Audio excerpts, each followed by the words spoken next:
O egoísmo, essa mensagem do Emmanuel que realmente é confirmada. E dá para confirmar pela própria mensagem. Eu vou pensar, você lê, você responde, se Porque ouvir. você percebe que ele fala assim, Pilatos, né?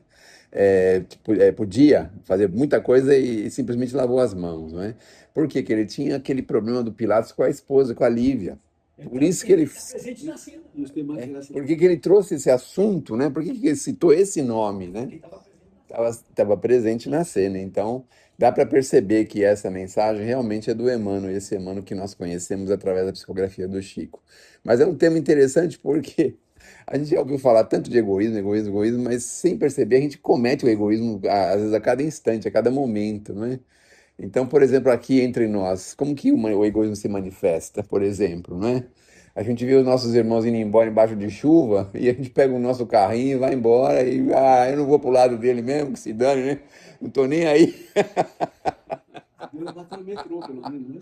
Algum lugar que seja útil para a pessoa. Não, vou pegar trânsito, Deus me livre, depois vou ter que atravessar não sei para onde, fazer não sei o quê, né? Se você sair sem pensar, tudo bem. Se pensar, Então, tem muitas coisas, em muitos momentos a gente manifesta, porque é tão forte, é muito forte na gente. É, ele eu acho que está um pouquinho associado àquela mensagem aqui do Lázaro, quando ele fala das leis do amor, porque ele fala o seguinte, que o homem, assim, no início da sua jornada, não é? Tem instinto, depois ele tem sensação, depois ele tem sentimento, e aí chega no amor, que é o ápice do sentimento. E o altruísta, ele tem que estar já nessa fase bem avançada. Não adianta ele estar na fase da sensação ou a fase dos instintos, não adianta, porque nessa fase ainda ele não consegue dar alguns passos. Mas nós já, 2000 anos, estamos lutando para entrar nessa fase do sentimento. Estamos lutando, lutando com muita força. Por quê? Qual é a maior mensagem de Jesus? Não é o amor? A maior mensagem de Jesus é o amor. Então é assim, o amor que é uma coisa associada à humildade e à prática do bem. E ninguém consegue praticar o bem com um extremo egoísmo. Como é que você pratica o bem com extremo egoísmo?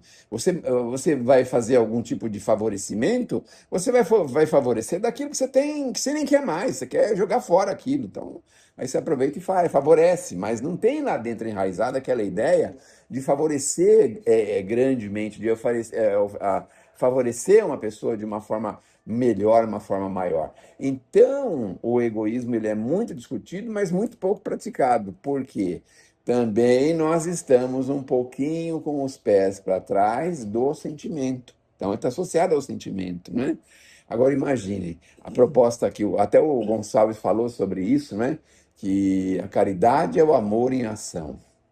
Eu acho que é uma frase dele, essa daí. Caridade é o amor em ação. Que ele conversando com o Chico, um dos dois falou essa frase. Ou o Chico falou para ele, ou ele falou para o Chico. Por que a caridade é o amor em ação? Porque a caridade é aquele amor que ele começa a identificar um problema nos outros, as dificuldades dos outros, aonde ele pode servir, aonde ele pode ser útil, como ele pode ser útil. Porque a gente vive só voltado para a gente mesmo.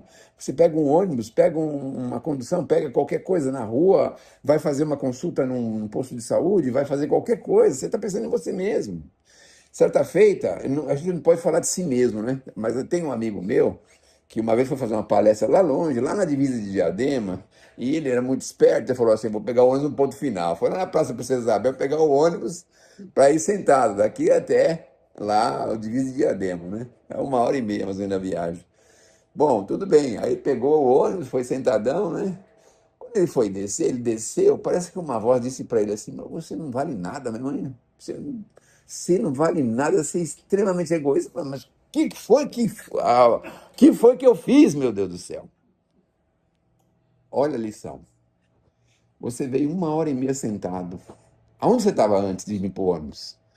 No escritório, sentado lá, trabalhando, sentado, né? A maioria das pessoas que estavam no ônibus trabalham de faxineira, trabalham em bar, ficam o dia inteiro de pé. São pessoas que se ocupam, se ativam, pessoa que anda na rua o dia inteiro. Estão, nessa hora, extremamente esgotados. Você, de vez de você ir até metade do caminho e levantar, simplesmente levantar, não é falar assim, alguém quer sentar aqui? Não, você levanta. Quem sentar, sentou e acabou. Tá bom, mas Tudo bem, você vai metade do caminho, a outra metade você dá a oportunidade para outra pessoa sentar. Mas aonde que a gente ia chegar nesse pensamento? Aonde? Aí você pega o trem aí no Brás, vai para Itacoaxetuba, então os caras se apertam, se atropelam um outro para poder sentar.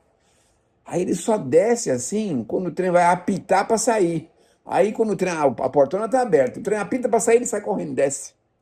Fica sentado até o último instante, até o último momento. Ah, mas isso é natural, a terra é grosseira, a terra é atrasada, tudo bem, tá tudo certo, tá tudo bem, até que tá tudo certo mesmo, não é? Mas a gente tem que estar um passo à frente, um passo além. Olha a frase de Jesus bonita que ele diz assim: o que fazes de especial? Porque fazer as coisas que todo mundo faz, eu pago meu aluguel em dia. Isso é mais do que obrigação. Não é mesmo? Eu chego no trabalho na hora, assino o cartão, saio na hora, entro na hora. Isso é mais do que obrigação. Então, o que é o especial? É a gente estar assim, observando ao redor e saber como podemos ser úteis. Não é só na rua, com estranho, mas também dentro de casa. Às vezes com a família, com o filho, às vezes em família, com festa em família, sei lá, de alguma forma a gente pode ser útil. Mas acontece que a gente vive assim, mergulhados num ostracismo egoísta, que a gente não consegue tirar a cabeça para fora, sair daquele plasma infeliz e olhar para fora desse plasma. Então a gente entra naquele plasma e fica lá dentro, assim, meio amortecido, sabe? Assim, meio com os movimentos lentos, com um pensamento lento. A gente vai vivendo assim. Então, a sugestão do Evangelho, a sugestão do nosso querido Emmanuel, que trabalhou ativamente para o Evangelho, depois do Paulo. Ele até superou o trabalho de Paulo por conta do tempo que ele teve maior, né? Porque o Chico ficou encarnado muitos anos na mediunidade, mais de 80 anos na mediunidade. Então, ele teve mais tempo, que insiste em dizer para a gente: olha para dentro de si mesmo, cuidado, o egoísmo é um negócio que, sabe, ele tem 1000 facetas, tem 1000 cabeças, né? Aquela a hidra, né? Que tem 1000 facetas, sabe? Ele se manifesta de formas assim que você não consegue nem imaginar. Você não consegue perceber, às vezes, que você está sendo egoísta. Não consegue perceber. Então, isso é importante, a gente tomar pé disso e construir, tá certo? Que ninguém nasce pronto, não é? As crianças, como o Geraldo falou, acho que a dona Marli deve observar lá aquele mundo de criança, as crianças que já superaram essa ideia de querer as coisas só para si. São espíritos já burilados, já experimentados, já conscientes, não é? Então, é assim, a gente vai voltar, e certamente com alguns passos na frente, mas quanto a gente puder, não é já a partir de agora, que a gente possa avançar nessa senda, a senda do altruísmo e não do egoísmo, né? Então é isso, gente.